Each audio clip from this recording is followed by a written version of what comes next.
انسانیت کو، یہ نفسانیت کو، یہ حیوانیت کو ہم جو ہے دین سمجھیں گے؟ میں یہی سوال کر رہا ہوں پورے ہندوستان کے اندر، دین کس کا نام ہے؟ اچھا اور ایک بات دیکھو، اب میں فاتحہ بولا، الفاتحہ، تو اب آپ پوچھ رہے ہیں مل صاحب، آپ نے پوچھ رہے ہیں، آپ بولے تو آپ ٹینشن نہ لو، بازو والا پوچھ رہا، مل صاحب فاتحہ دینا قرآن میں ہے، حدیث میں ہے؟ اللہ واہ، تو مطلب کیا انہیں وہی کریں گا جو قرآن میں ہے جو حدیث میں ہے؟ پوائنٹ نوٹ کیا جائے، وہی کرنے والا ہے جو قرآن میں ہے اور جو قرآن میں نہیں ہے، حدیث میں نہیں ہے، انہیں میں بولا نہیں میاں فاتحہ دینا قرآن حدیث، فار ایگزامپل مثال میں بولا نہیں تو پھر نہیں دینا، آپ جب قرآن حدیث میں نہیں ہے فاتحہ دینا تو نہیں دینا۔ تو میں پوچھا تو کاروبار کون سا کرتا بابا؟ ویلڈنگ کی دکان ہے میری، قرآن حدیث میں ہے کیا ویلڈنگ کرو بول کے؟ بولو نا بھائی، اور حلال روزی کمانا دین ہے؟ دیکھو آپ ابھی نے بعد میں یہ دنیا کے باتوں نکو نہیں بول سکتا، حلال روزی کمانا دین ہے، بلکہ میرے آقا صلی اللہ تعالی علیہ وسلم سے ہاتھ ملانے ایک صحابی آئے تو حضور کے دست اقدس کو وہ صحابی کے ہاتھ چبھنے لگے، حضور نے ان کے ہاتھوں کو پکڑ کے دیکھا، بولے یہ کیا ہے؟ یہ گھٹے اتنے زبردست گھٹے تھے، چبھ رہے تھے سرکار، تو بولے یہ صحابی یہ کیا ہے، یہ کیا ہے؟ وہ عرض کرنے لگے یا رسول اللہ صلی اللہ علیہ وسلم میں بڑھائی ہوں، کارپینٹر بڑھائی ہوں آقا، میں کڑھاڑی پکڑ کر لکڑیاں کاٹتا ہوں، لکڑیوں کو ترش کر جو ہے دروازے بناتا ہوں، گھروں کے ساز و سامان بناتا ہوں، جس کی وجہ سے یہ کڑھاڑی پکڑ پکڑ کر میرے ہاتھ اتنے سخت ہو گئے ہیں، اتنے گھٹے آ گئے ہیں۔ آقا علیہ السلام وہ نبی جو کائنات جس کے قدموں کو چوم رہی ہے، میرے آقا نے اس صحابی کے ہاتھ کو چوم لیا ہے، میرے آقا نے اس صحابی کے ہاتھ کو چوم کر بتایا صحابی تیری یہ محنت تجھے جنت میں لے کر جائے گی، یہ حلال کا رزق کمانا تجھے نبیوں کے ساتھ شمار کر کے بروز محشر اٹھائے گا اور نبیوں کے ساتھ تجھے جنت میں لے جائے گا۔ اللہ اللہ، میرے آقا علیہ السلام نے حلال کی روزی کو ایسے دین کا درجہ ایسی محبتوں سے نوازا ہے۔ اب میرے پیارے بزرگوں اور دوستوں، انہیں ایک فلسفہ بنا لیا، جو قرآن میں ہے میں وہی کروں گا، جو حدیث میں میں وہی کروں گا۔ تو میں پوچھوں گا کل سے تو آٹو چلانا چھوڑ دے، آٹو چلانا نہ قرآن میں ہے نہ حدیث میں ہے۔ انہیں آٹو چھوڑ کے ٹرین میں بیٹھا تو بولتا نیچے اتر جا، ٹرین میں بیٹھنا بھی حدیث میں نہیں ہے دیکھ، اور پلین میں بیٹھا تو میں تو ڈھکل دینے والا ہوں اس کو نیچے۔ میں بولا پہلا چانس ملا اس کو ڈھکلنے کا میرے کو، کیونکہ پلین میں نہ صحابہ بیٹھے تھے، نہ حضور بیٹھے تھے، نہ اللہ بیٹھنے کا حکم دیا، نہ قرآن میں ہے نہ حدیث میں۔ جاہل پنے کی باتیں میرے بھائی، کب تک حوالہ بنائیں گے ان لوگاں پبلک کو؟ سمجھ میں نہیں آیا میرے کو۔ ارے فاتحہ پڑھ رہے بڑے بھائی، بولے تو قرآن میں ہونا، کہتے اب کہاں سے لائیں گے قرآن میں اس کو؟ جبکہ میرے بھائی اور ایک بات سوچو، آپ غور کرو، فاتحہ دینا قرآن میں ہے کیا؟ میں خوب غور کرنے لگا، سوال ایسا کہ کو کرا، انہیں اتنا ٹینشن میں ڈال دیا، پورے لوگاں پریشان ہیں۔ خوب غور کرا، اب اس کو فاتحہ قرآن میں سے کہاں سے لا کے دوں، بلکہ خوب غور کرا تو میرے کو تہجد کی نماز پڑھے بعد جواب ملا۔ میں بولا میں فاتحہ میں پڑھ رہا ہوں کیا؟ الحمدللہ رب العالمین الرحمن الرحیم مالک یوم الدین ایاک نعبد و ایاک نستعین اہدنا الصراط المستقیم صراط الذین انعمت علیہم غیر المغضوب علیہم ولا الضالین۔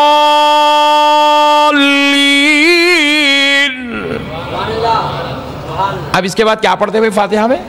قل هو اللہ احد اللہ الصمد لم یلد ولم یولد ولم یکن له کفوا احد۔ اب حق اور ایمان سے اللہ رسول کو حاضر ناظر جان کے بتاؤ، یہ سورہ فاتحہ کہاں ہے؟ ارے واہ، بہت سمجھدار لوگ ہیں جی، اورنگ آباد کے، ماشاءاللہ۔ کہاں ہے ذرا بولو؟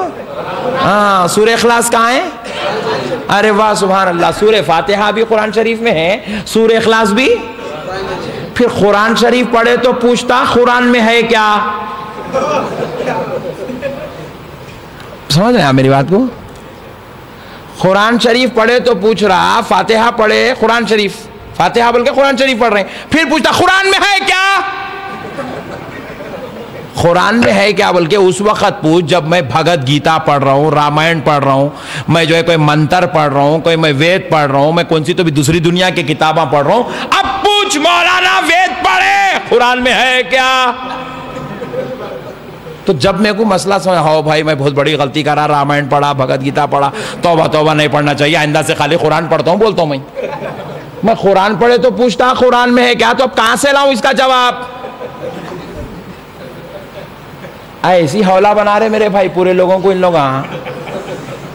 اچھا ہوا میرے کو پوچھا، میں سمجھ گیا، آپ کو پوچھا تو آپ بولتے واقع پوری قرآن میں کہیں بھی لکھا ہوا نہیں ہے فاتحہ دینا. میرے پیارے بھائیوں، ان لوگوں کی یہ بیڈ مینٹالٹی سے اپنے آپ کو بچاؤ. یہ بہت خطرناک لوگ ہیں، ایسی سوال پوچھ کے بڑے بڑے دھارکاریوں کو ان لوگوں جو ہے انڈر گراؤنڈ کر لیے سو ہے. اس لیے میرے پیارے بھائیوں، اللہ اور اس کے رسول کا واسطہ آپ جو ہے اپنے ایمان کو بچائیں اور اپنی زندگیوں میں ادب کو داخل کریں گے بھائی انشاءاللہ. ادب کو اپنی زندگی میں داخل کریں. ایک ادب کی بات سنا کر حقوق والدین پر آتا ہوں. حضرت سیدنا امام احمد بن حنبل رحمۃ اللہ علیہ، امام احمد بن حنبل رحمۃ اللہ علیہ مدینہ شریف پہنچے.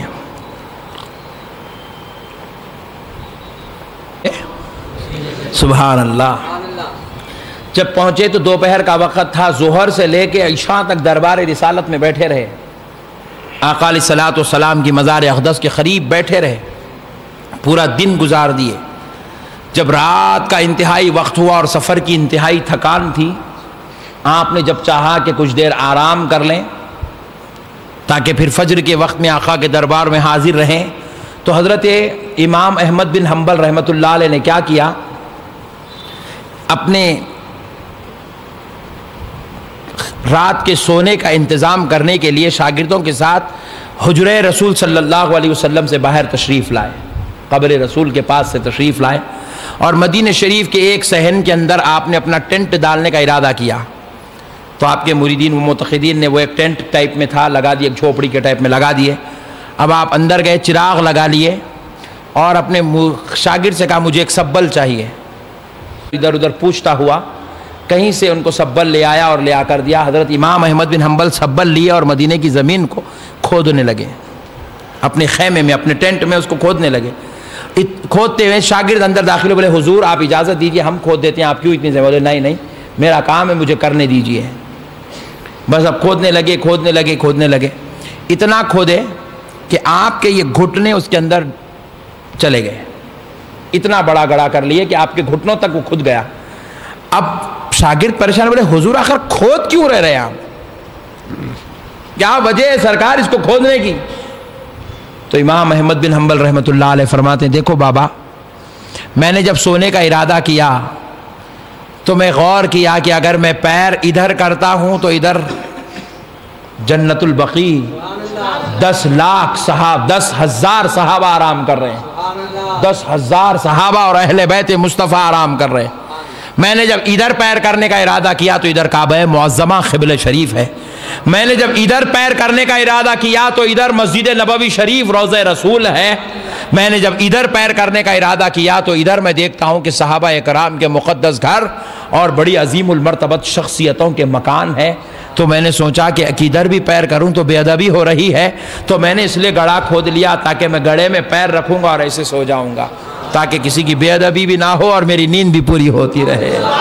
اللہ اللہ. 1-2 دن نہیں، روایات میں 17 مہینے تک امام احمد بن حنبل مدینے میں رہے. 17 مہینے تک مسلسل سرکار کے روضے اقدس پر رہے. 17 مہینے میں امام احمد بن حنبل رحمۃ اللہ علیہ نے کبھی پیر لامبے کر کے نہیں سوئے. جب بھی سوتے تو پیروں کو گڑھے میں ڈال کر سویا کرتے تھے. گڑھوں کو پیروں کو گڑھے میں ڈال دیتے اور اس کے بعد زمین پر لیٹ جاتے تاکہ پیر کسی اور کی طرف ہونا نہ پائے، بے ادبی سے میں محفوظ رہ جاؤں. اتنا ادب کرتے میرے بھائی. یہ ہے جی صحابہ والا ادب. حضرت امام مالک رضی اللہ تعالیٰ عنہ اپنی پوری زندگی میں مدینے میں پیدا ہوئے، مدینے میں وفات فرمائے، پوری زندگی میں سوائے ایک بار کے کبھی مدینے کے باہر نہیں نکلے. سوائے ایک بار کے، ایک ہی بار مدینے کے باہر نکلے، اور وہ بھی حج کے لیے، زیارت کعبہ کے لیے، میدان عرفات و مزدلفہ کے قیام کے لیے. اس کے علاوہ کبھی مدینے کے باہر نہیں نکلے. پوری زندگی مدینے میں گزار دیے. اور کیسا گزارے؟ پوری زندگی مدینے میں رہے مگر زندگی میں ایک بار بھی مدینے میں پیشاب نہیں کرے. سبحان اللہ. نبی کے شہر کا ادب. کون؟ امام مالک رضی اللہ تعالیٰ عنہ. تابعیوں میں سے ہیں, تابعیوں میں سے ہیں امام مالک. پوری زندگی میں پیشاب مدینے میں نہیں کیے. آپ سوچ رہے ہیں کہ جب مدینے میں رہے پھر مدینے میں پیشاب نہیں کیے, یہ کیسا ہوا مول صاحب؟ تو حضرت امام مالک رضی اللہ تعالیٰ عنہ نے مدینہ شریف کی باؤنڈریز مقرر کی تھی, حدود حرم جس کو کہتے ہیں, مدینے کی باؤنڈریز.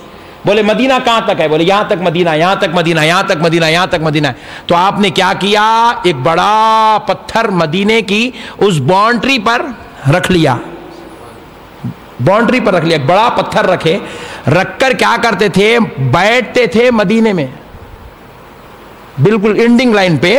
مدینے کی لائن جو پڑ گئی تو مدینے میں بیٹھتے تھے, ضرورت باہر کرتے تھے. مدینے میں بیٹھتے تھے, ضرورت باہر کرتے تھے. مدینے میں بیٹھتے تھے, پیشاب باؤنڈری کے اس طرف کرتے تھے تاکہ مدینے میں میری گندی بولو براز بھی نہ پڑ پائے. اللہ اکبر. اتنا ادب کرتے تھے. کس نے کہا میرے بھائی یہ کون سی قرآن میں لکھا ہوا ہے اتنا ادب کرو, کون سی حدیث میں لکھا ہوا ہے اتنا ادب کرو؟ خدا کی قسم صحابہ نے بتایا جو بے ادب ہے وہ غارت ہے, جو ادب والا ہے وہی سرفراز ہے. آج میں دیکھتا ہوں, آپ کیونکہ ہم لوگ غلاموں کی تو ہمارا ٹھکانہ ہی ہے, باب جبریل کے پاس ہم لوگ بیٹھے رہتے ہیں, خدموں کے پاس, سرکار کے باب جبریل کے پاس ہم لوگ وہاں بیٹھ کر دیکھتے ہیں کہ باب جبریل کے پاس بیٹھے ہوئے ہیں رسول اعظم صلی اللہ علیہ وسلم کے غلام. آج بھی ذکر و اذکار وظائف میں یہ ہمارا متوع, انہیں چپل اتار کے چلنا مدینے میں بے ادبی جو ہے شان کے خلاف سمجھتا ہے. اوہ میں سعودی ہوں, سعودی, میں چپل اتاروں, اس کی شان کے خلاف ہے میرے بھائی. باب جبریل پہ آ کے رسول اللہ کی مزار اقدس باب جبریل سے بمشکل 10 میٹر پہ ہے, بس 10 میٹر 10 گز پہ ہے, بس اتنا قریب ہے سرکار کی مزار باب جبریل سے. وہاں آ کے چپل اتارتا ہے نہیں, وہاں اس سے پہلے چپل اتارنا بے ادبی محسوس کرتا ہے. مگر خدا کی قسم جب رسول اللہ صلی اللہ علیہ وسلم پردہ فرمائے, حضرت عمر رضی اللہ تعالیٰ عنہ نے سرکار کے پردہ فرمانے کے بعد شہر مدینہ میں کبھی چپل نہیں پہنی, کبھی چپل نہیں پہنی. حضرت عمر ننگے پیر پھرتے تھے مدینے میں. کسی نے پوچھا ہے عمر اتنی دھوپ کی تمازت, شدت کی گرمی میں ننگے پیر پھرنا یہ کیا ہے؟ حضرت عمر نے کہا اس لیے ننگے پیر پھر رہا ہوں کیونکہ مجھے اس بات کا خوف ہے کہ کہیں میں چپل رکھ دوں تو کہیں یہ وہ جگہ نہ ہو جہاں میرے آقا کے قدم پڑے ہوئے ہوں گے, اور کہیں اس بے ادبی کا خمیازہ میرا رب مجھ پر اگر بھگتنا ڈال دے تو کہیں میں ناپکار بدکاروں میں سے نہ ہو جاؤں. اتنا ادب کرتے تھے میرے بھائی, اتنا ادب. اللہ اللہ قربان جائیں, اتنا ادب کرتے تھے میرے پیارے بزرگوں اور دوستوں. آج کا یہ بے ادبی کا دور اور لوگوں نے اس کو اسلام بنا لیا. اللہ اور اس کے رسول کا واسطہ ان کے باتوں میں مت پھنسو. ایک گزارش کرتا ہوں, قبول کریں گے؟ کریں گے بھائی انشاءاللہ. اہل سنت والجماعت اس جماعت کا نام ہے جس کے بانی کا نام محمد الرسول اللہ صلی اللہ علیہ وسلم. اس جماعت کے بانی کون ہے؟ سرکار دو عالم صلی اللہ علیہ وسلم اس جماعت کے بانی ہیں. اب دوسری جتنی بھی جماعتیں ہیں وہ کس کی جماعت ہے؟ کوئی ملا جی جماعت بنا لیے, کوئی مولوی جی جماعت بنا لیے, کوئی حضرت جی جماعت بنا لیے, کوئی انہوں جماعت بنا لیے, کوئی انہوں جماعت بنا لیے. تو پتہ کیا چلا یہ تمام جماعتیں ملاؤں کی جماعت ہے اور اہل سنت رسول اللہ کی جماعت ہے. اہل سنت رسول اللہ کی جماعت ہے. دوستو رسول اللہ کی جماعت کو چھوڑ کے ملا کی جماعت میں جانا کون سی عقل مندی ہے؟ ذرا بولو نا بھائی. اب جتنے لوگ ابھی آزو بازو جماعتوں کو چلے جا رہے ہیں, میں ایک بات پوچھتا ہوں, اگر یہ ملا کی جماعت میں آپ چلے جائیں گے تو کیا یہ ملا آپ کو بچا سکتا؟ بولو نا جی, کچھ بھی بولتے ہی نہیں کیا جی آپ لوگ؟ ارے مول صاحب ہمارے بارے میں بول رہے ہیں, آپ بول رہے ہیں کیا؟ ایسا تو نہیں ہے نا؟ ہاں غفلت سے بھی نہیں آ سکتا میرے پاس, معلوم ہے میرے کو. پیارے بزرگ اور دوستو رسول اللہ کی جماعت کا نام اہل سنت والجماعت ہے، اس جماعت کو چھوڑ کر ملا کی جماعت میں جانا کون سی عقل مندی ہے؟ اگر ملا کی جماعت میں آپ جا رہے ہیں تو اس بات کی ضمانت دو، میں بھی چلتا ہوں آپ کے ساتھ، کیا ضمانت چاہیے مجھے اس بات کی ضمانت دو کہ ملا جی کل خبر میں میرے کو بچا لیتے، محشر میں میرے کو بچا لیتے، میرے کو جنت میں لے کے جاتے، ارے احمد نقشبندی صاحب آپ ہماری جماعت کے اچھے آدمی تھے، میں آپ کو چھوڑے بغیر جنت میں جاتا ہوں، اس لیے میں آپ کو لے کے ہی جاتا ہوں، میں آپ کو بولیں گے کوئی ملا جی کل ایسا، کوئی جماعت کے امیر صاحب بولیں گے حفظہ اللہ تعالی، ان کی داڑھی اگر اتنی بھی ہو جائے انہوں بیگم کو لے کے نماز کو جاتے، مسجد کو جا کے نماز پڑھتے، انہوں بچاتے، میں کو نہیں بچائے جان دو، انہوں اپنی بیگم کو بچا لیتے، کوئی بھی نہیں بچاتا میرے بھائی۔ اور ان لوگوں کا تو عقیدہ اور ایمان ہے کوئی بھی شفاعت نہیں کرائیں گے، حتیٰ کہ رسول اللہ بھی شفاعت نہیں کرائیں گے۔ اللہ کی مار دیکھو، آپ بولے ہو ابھی نہیں، رسول اللہ کے بارے میں بول رہا نہیں بچا سکتے، تو ابھی نہیں بچانے کا سوال پیدا ہی نہیں ہوتا، تو ان کا نے بچانے کا بچنے کا کانسیپٹ ہی نہیں ہے۔ بات سمجھ میں آ رہی ہے آپ کو؟ شفاعت کا ان کا نے کانسیپٹ ہی نہیں ہے، شفاعت کا کانسیپٹ تو اہل سنت والجماعت میں ہے۔ پیارے دوستو، کوئی جماعت کا ملا اپنی جماعت کے ماننے والے کو نہیں بچا سکتا، مگر میں تمام جماعت والوں کو کہتا ہوں آجا آجا اہل سنت میں آجا۔ دیکھ یہاں غوث اعظم بچانے کو تیار ہے، غریب نواز بچانے کو تیار ہے، حضرت زین الدین صاحب قبلہ بچانے کو تیار ہے، حضرت برہان الدین صاحب قبلہ بچانے کو تیار ہے، حضرت نور الدین صاحب قبلہ بچانے کو تیار ہے، ارے یا مولا علی بچانے کو تیار ہے، امام حسین بچانے کو تیار ہے، امام حسن بچانے کو تیار ہے، ارے اگر کوئی نہ بچائے آمنہ کا لال بچانے کو تیار ہے۔ میرے پیارے بزرگ اور دوستو، ایسی جماعت جس میں بچانے والوں کی ایک لمبی فہرست بنی ہوئی ہے، ایک دو نہیں جی، 1 کروڑ ہے یہاں، 1 کروڑ ہے میرے بھائی، 1 کروڑ بچانے والے ہیں یہاں پہ۔ یہ ایسے لوگوں کو چھوڑ کے یہ ملا جی کے پیچھے جانا کون سی عقل مندی ہے؟ میں ایک نوجوان کو پوچھا کیا ہوا بابا تو کل تک یہاں تھا آج یہاں آ گیا، سسٹم کیا ہے یہ ترقی اتنا جلدی کئی کو ہو گئی میرے بابا تیری؟ دھن بلکہ یہاں سے پہلے تھوڑا اوپر چڑھتا، تھوڑا اور چڑھتا، تھوڑا اور چڑھ کے یہاں تک آتا تو سمجھ میں آتا انکریمنٹ ہو رہا، یہ ڈائریکٹ جمپنگ کیا ہے؟ یہ یہاں سے یہاں کیسا آ گیا میرے پیارے؟ کیا قصہ کیا ہے؟ حدیث میں ہے۔ میں بولا تو پڑھا، تیرے کو طہارت لینے نہیں آتا، تو حدیث کہاں سے پڑھا؟ Point to be noted please, بہت بڑی بات سمجھا رہا ہوں، ہنسو نکو آپ، میرا بیان ختم ہوا گھر کو جا کے لوٹو، مگر میری بات سمجھو میں کیا سمجھانا تھا۔ حدیث میں ہے، تو پڑھا، تیرے کو عربی کا نورانی قاعدہ نہیں آتا، تو حدیث کہاں سے پڑھا؟ غور کرو، تو کہاں سے پڑھا بھائی؟ تو کہاں سے لایا ہے حدیث؟ بولے نہیں میں نے پڑھا، حفظہ اللہ تعالی حضرت شیخ صاحب پڑھا ہے۔ اوہو، شیخ صاحب بولے تو انہیں سنا، پوائنٹ نوٹ کرو، شیخ صاحب بولے حدیث شریف میں ہے کہ رسول اللہ صلی اللہ علیہ وسلم نماز پڑھتے ہاتھ یہاں باندھتے تھے۔ شیخ صاحب بولے تو سنا، شیخ کی بات پہ عمل کر رہا نہیں کر رہا؟ انہیں ویلڈنگ کرتا اس کو حدیث کیا معلوم، انہیں آٹو چلاتا اس کو حدیث کیا معلوم، انہیں ترکاری ٹماٹے بھینڈی بیچنے والا وہی ریٹاں صحیح نہیں معلوم، یہ حدیث کیا معلوم؟